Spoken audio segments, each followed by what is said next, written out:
Hello, let me ask you, what would you say is the most prevalent dog problem that I'm dealing with at the moment? I'm getting phone calls near enough every day about this particular problem. Well, I'll tell you in a moment, but first let me just say welcome along. This is the very first episode in a series all about dog problems, dog psychology, dog behaviour, and from my perspective as a dog behaviourist, what I do to help people solve various dog problems. All varied, all different, but first of all, let me answer that question. What is the most kind of common problem that's occurring at the moment? Well, due to COVID, due to the last year or 18 months of lockdown, that's only just relaxing, the most common problem I'm getting phone calls about almost every day is separation anxiety. That seems to be a major problem at the moment because people are phoning me up saying that because they've been at home working on their laptop and running their business from home, their dogs become very attached to them. They're a constant in the dog's life at the moment, and anything other than them being there permanently is causing an emotional problem for the dog. The dogs are just stressing out every time the dog owner wants to leave home, go and do a little bit of shopping or see friends or pop out for a drink or whatever they wanted to do. It's becoming evident that the dogs, especially the young dogs that were purchased around the time that the lockdown took place, are really having problems and struggling with it.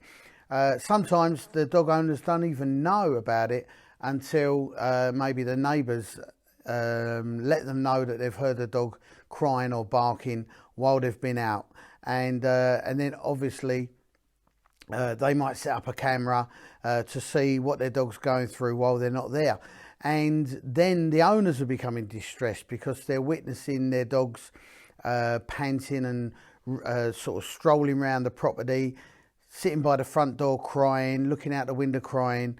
Or, as I say, what can be really distressing but also annoying for the neighbours is continual barking that can go on for ages.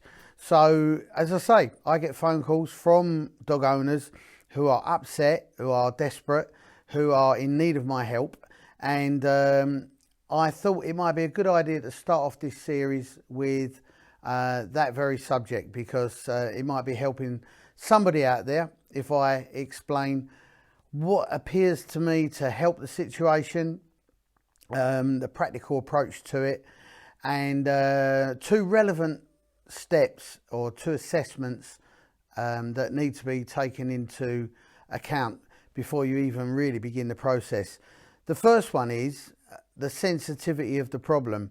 On a scale of 1 to 10, 1 being that the dog really doesn't mind you going out and it might just sort of like have a look out the window, wonder where you are, right through to number 10, which is you can't even leave the room, you can't go and make a cup of tea, you can't go to the toilet without the dog shadowing you and following you everywhere you go.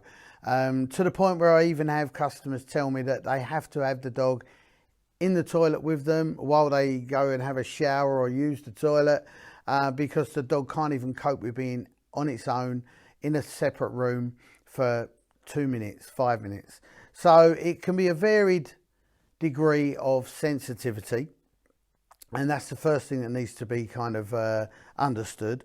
And then the second point is, what increments of steps can you take to desensitize the dog from being that needy? Because obviously with a dog that's not too bad, maybe it's like a 5 or a 6, it's having a little cry at the window, a cry at the door, it wanders around a bit.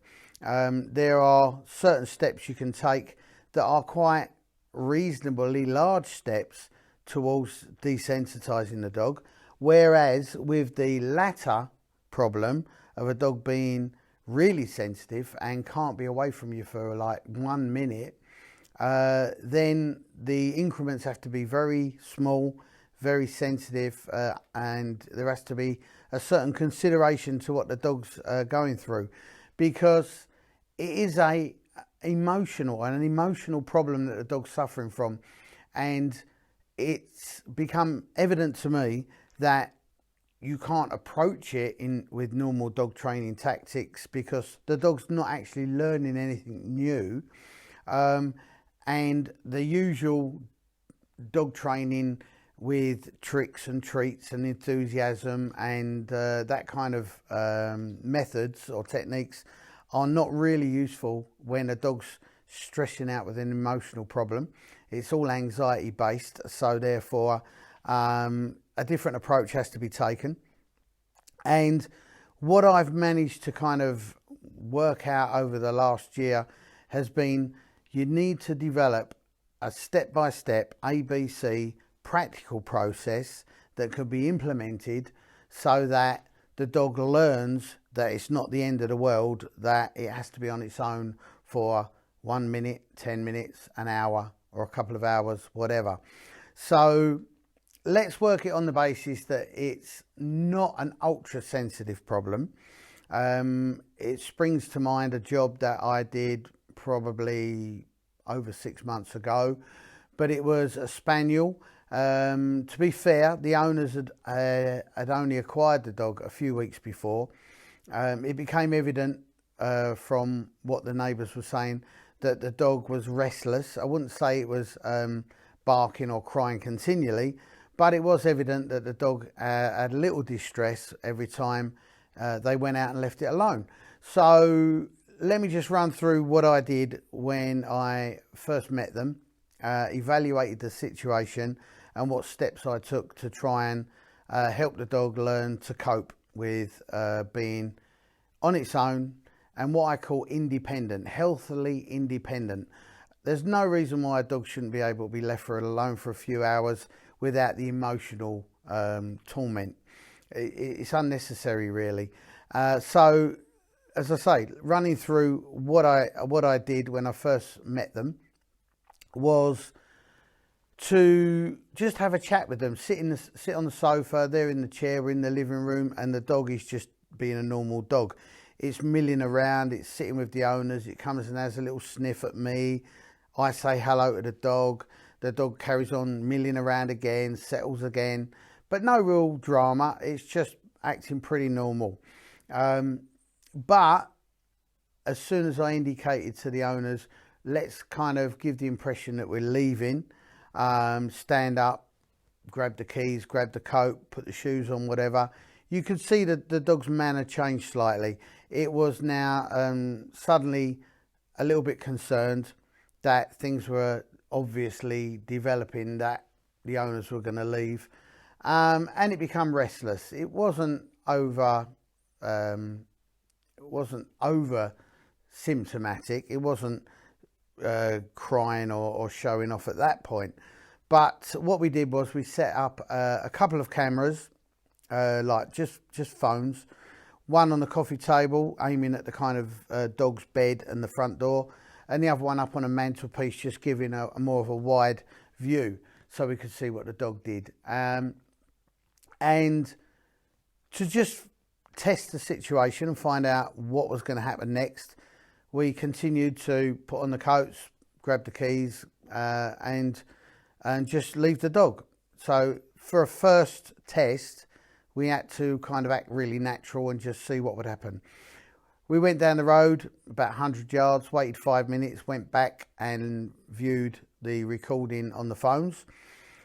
The dog wasn't over dramatic. The dog was kind of wandering around a bit, went to the window, went to the door, had a cry, looked restless, but nothing too dramatic. So my plan of action there was, let's instill an ABC, easy to understand process. Let's see what happens. Let's see if the situation is improved just by the dog having some sort of stability instilled by a simple process. So from that point, we're all sitting down again, in the front room, and I then stood up. I called the dog over to its bed. I sent it to its bed. It sat in its bed. It looked at me. I said, stay there. I go in and sat back down again. Gave it a couple of minutes. The dog's just sort of sitting there wondering what's next. And then I called the dog out of bed. Gave it a kind of well done you. and then left it for 5 minutes, then repeated the process a couple of times more. The point was the dog needed to learn that this was the beginning. This was where things were going to commence from, and the process starting from, as I say, the letter A. So then I said to the owners, right, on the next attempt, what we're going to do, because we've already got our coats on, we've already got our keys, we're not going to make a big drama out of, getting ready to leave. Once again, returned the dog to its bed, told it to stay there. And with that, we all just stood up, walked out the door, shut the door, went down the road and waited 5 minutes again. So this time, when we returned and looked at the cameras, looked at the phones, it was evident that the dog was a little bit more in a waiting mode. It was sort of there in the bed a bit longer. It then repeated the process of checking the door, checking the window. It wasn't quite as whingy and cryy, but it was restless. So we returned back, look at the cameras and see that. And then repeated that process a couple more times. So the dog's now getting used to going to the bed and waiting, us leaving, returning back. And with each repetitive process, you could see the dog was desensitizing slightly. It wasn't anywhere near as bad by the third or fourth try. Then we wanted to add in the triggers, which are the coat, the shoes, the keys, the bags, that kind of thing. The whole big ritual that occurs when owners leave their home, which kind of incites the dog to start worrying, panicking, getting concerned. So this time it was like, right, send the dog to its bed. This time the dog has to stay there and be settled while we put on the coats, while we put on the shoes, grab the keys and leave. So you can see what's going on. We're actually pushing the boundaries each time with each attempt, from the dog not being in its bed and everybody putting their coats on, which is worst case scenario, to the dog being in the bed and settled before we start the process of leaving with all the triggers. So it's important for me to point out at this stage that, as I said, it's an emotional problem for the dog. The dog can't cope with the situation. So it's important that the way I address the dog is in a kind of dry, matter-of-fact approach, with the voice being quite dry, of like, come on, in your bed, right, sit down, settle down, look at me, right, stay there. That's the kind of voice I'm using, because I don't want to raise any excitement or adrenaline by going, now come on, good boy, sit down, well done you, now be good, we're going to be back soon, so you be good now, settle down, don't worry, I won't be long. All that kind of conversation is not only sending the wrong vibe of this is what I want you to do, but it's also inciting that slight bit of excitement that is going to feed the anxiety. The anxiety is just waiting to be triggered, and it normally is triggered by the coats and the shoes and whatnot, but it's also triggered by the way you address the dog before you leave. So we want to minimize it as best we can. So using matter-of-fact instruction of this is what I want you to do that. We're, no conversation about we're leaving. We literally go, right, stay there. That's the last command it hears. And I might even repeat it before I shut the door. So as I leave, I'm looking at the dog square in the eyes, surmising the dog is still in its bed and settled. The last two words it's going to hear is stay there. And then leave the property, shut the door, walk away. That proved to be quite a quick and effective method for that particular dog in that particular emotional state.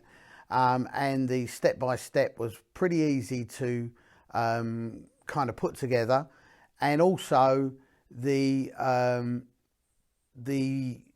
progression that the dog was making was quite evident within an hour, because you could see that it was tolerating a little bit more discomfort and a little bit more kind of anxiety and uncertainty, just by the fact that we were pushing the boundaries in a manageable way.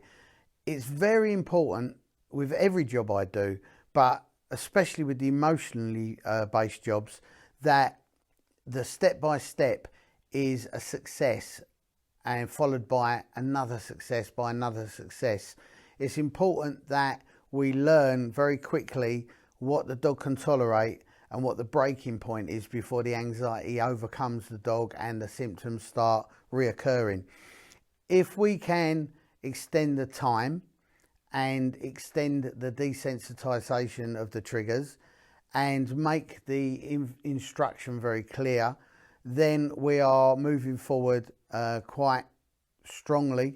The progression is good, and you can see that the dog will learn that it's not the end of the world, that it's been left alone for 5 minutes, for 10 minutes, for an hour while you pop down the shops.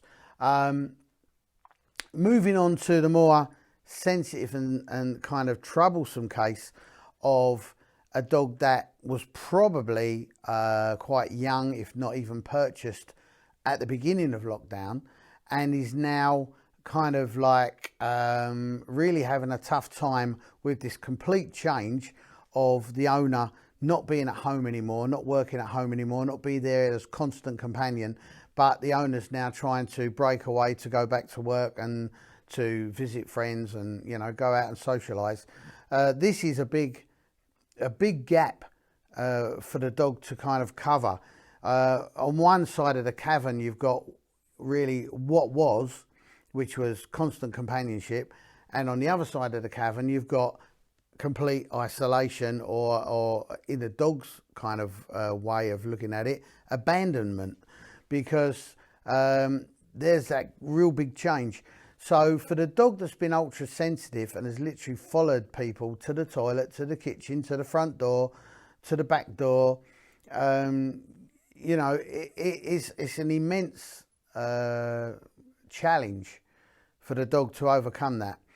So as you might imagine, the sensitivity is up there in the 8s, 9s and 10s, which means we've got to start with very small increments. We've got to be considerate to the dog's situation emotionally, and we've got to be sensible about how we apply it and the increments that we take in the desensitisation. So I only recently did a video call and done some video training with a customer of mine, a relatively young dog, about 4 or 5 months old, but already kind of getting a little bit needy and clingy and following everybody around, and not liking the idea of just, you know, being on its own and chilling out and doing its own thing. So the first steps were either entice the dog to its bed, or if need be, with the young dog, just pick it up, drop it in the bed and go through the process. Stand up straight, don't go down to the dog's level. Move back a little bit so the dog can glance up at your eyes, your face, because it's very much, it's much more intimate and much more direct to the emotions when you're eye to eye. As they say, the eyes are the windows to the soul, and the dog can understand much more clearly if it's catching your eyesight, even just for a moment, enough that the dog looks up so you can go, stay there, in a very, as I say, matter-of-fact tone of voice.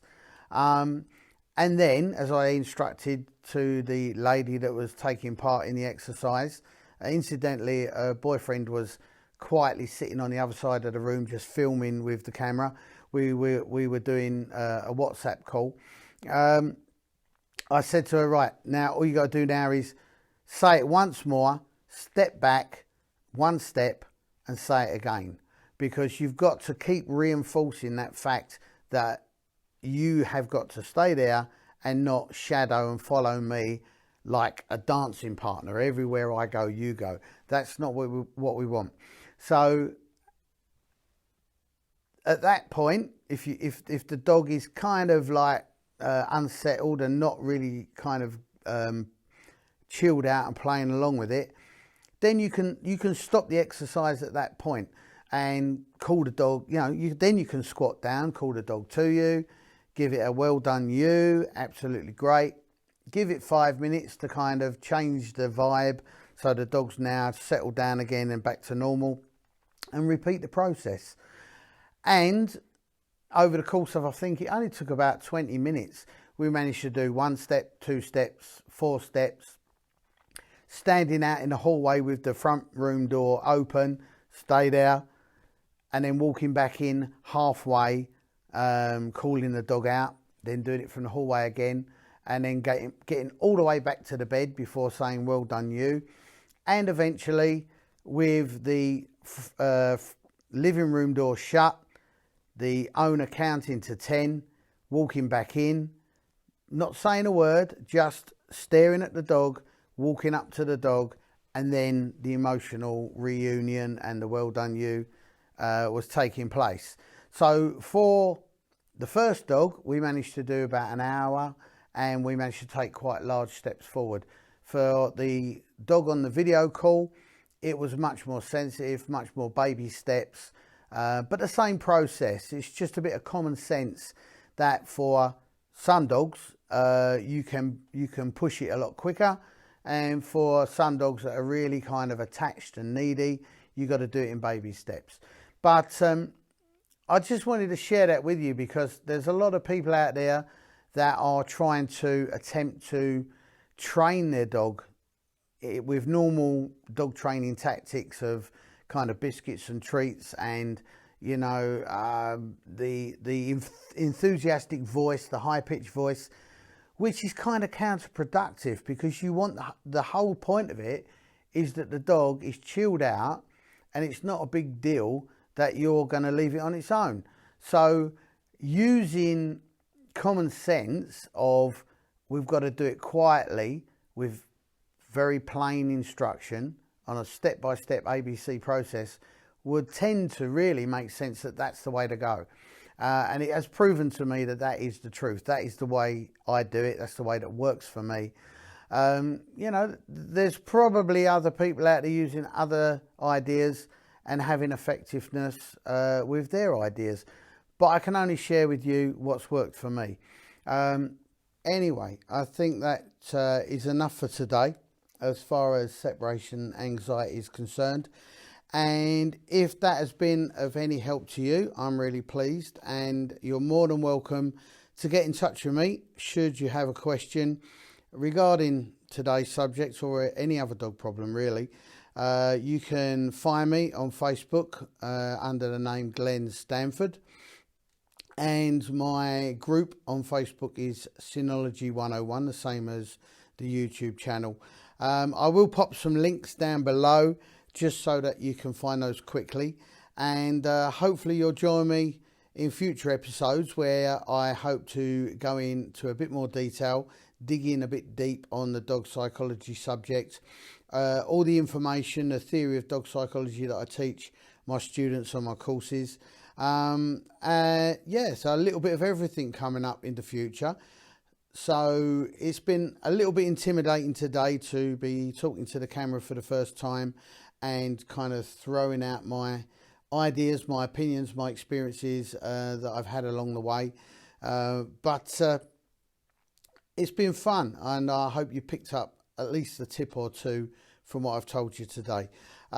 Till next time, I hope things are going well with you and your dog, and take care, both of you, or all of you. And I will see you on the next one. So thank you very much, and goodbye.